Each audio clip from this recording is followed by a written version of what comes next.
ಕಂಡಿರಿ ಕಾಲು ಕೆಳಗೆ ಎಷ್ಟು ಕೋಲ್ಡ್ ಆಗ್ತದೆ ಅಂಗಲು ಮತ್ತೆ ಬಿಸಿ ಆದ್ರೆ ಕಾಲು ನೋವು ಬಿಡುತ್ತೆ ಅಂತ. ಇನ್ನ ಜೇನುತುಪ್ಪ ಸುಣ್ಣ ಹಚ್ಕೊಳ್ಳಿ. 80 ಭಾಗ ಜೇನುತುಪ್ಪ 20 ಭಾಗ ಸುಣ್ಣ ಎರಡು ಮಿಕ್ಸ್ ಮಾಡಬಾರ್ದು.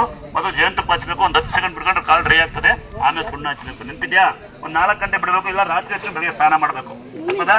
ಇನ್ನ ಕಾಲು ಊದ್ಕೊಂಡಿದೆ, ನಡೆಯಕ್ಕಾಗಲ್ಲ, ಕಾಲು ಫೋಲ್ಡ್ ಆಗಲ್ಲ, ತುಂಬಾ ದಪ್ಪ ಆಗಿದೆ, ಕಾಲು ಬಹಳ ನೋವು ಬರುತ್ತೆ ಅಂತಕ್ಕಂಥ ಯಾರ ಇದ್ರೆ ನಿಮ್ ಊರುಗಳಲ್ಲಿ ಇಟ್ಕೆ ಸಿಗುತ್ತೆ. ಇಟ್ಕೆ ಯಾರು ನೋಡಿದ್ದೀರಾ?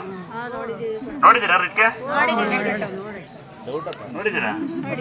ಇಟ್ಕೆನ ಬಿಸಿ ಮಾಡ್ಕೊಳ್ಳಿ. ಬಿಸಿ ಮಾಡ್ಕೊಂಡು ಎಲ್ಲಿ ನೋವಿದೆ ಅಲ್ಲಿಗೆ ನಿಮ್ಮ ಊರಲ್ಲಿ ಎಕ್ಕೆಲೆ ಸಿಗುತ್ತೆ. ಎಕ್ಕದೆಲೆ ತಗೊಂಡು ಆ ಎಕ್ಕೆಲೆ ನೋವಿನ ಮೇಲೆ ಇಟ್ಟು ಅದ್ರ ಮೇಲೆ ಇಟ್ಕೆ ತಂದು ಕಾವು ಕುಡ್ಕೊಂಡ್ರೆ ಕಾಲು ಹುಷಾರಾಗುತ್ತೆ. ಎಷ್ಟನಿಗೆ ಅಂತ ಕೇಳಬೇಡಿ, ಎಷ್ಟು ಹುಷಾರು ಮಾಡ್ಕೊಂಡ್ರೆ ಅಷ್ಟು ಹುಷಾರಾಗುತ್ತೆ. ಇನ್ನು ದಪ್ಪ ಇದೀನಿ, ನಾನು ಓದ್ಕೊಂಡಿದ್ದೀನಿ, ಸುಮ್ಮನೆ ತೂಕ ಜಾಸ್ತಿ ಇದೀನಿ, ನಡೆಯಕ್ಕಾಗಲ್ಲ, ಕುತನಕ್ಕಾಗಲ್ಲ ಅಂತಕ್ಕಂತಾರೆ ಯಾರಿದ್ದೀರಿ, ನುಗ್ಗೆ ಸೊಪ್ಪು ನಿಮ್ಗೆ ನೋಡಿರ್ತೀರಿ. ನಾಟ್ ನ್ಯೂಡಲ್ಸ್, ನುಗ್ಗೆ ಸೊಪ್ಪು ನೋಡಿದ್ರೆ ನುಗ್ಗೆ ಸೊಪ್ಪ ಎಲ್ಲ ಒಬ್ಬರೇ ನೋಡಿದ್ರೆ ಬೇರೆ ನೋಡೇ ಇಲ್ಲ. ಬೇರೆ ನ್ಯೂಡಲ್ಸ್ ನೋಡಿರ್ತಾರೆ. ಗೋಬಿ ಮಂಚೂರಿ ಹೆಣ್ಣು ಮಕ್ಕಳು ಪಾನಿಪುರಿ ಪಕ್ಕ ನೋಡಿರ್ತಾರೆ. ಸ್ವಲ್ಪ ಅವ್ನು ಹಾಕಲ್ಲ, ನಾವು ಹಿಂದೆ ಬಂದು ಅಲ್ಲ ಸರಿ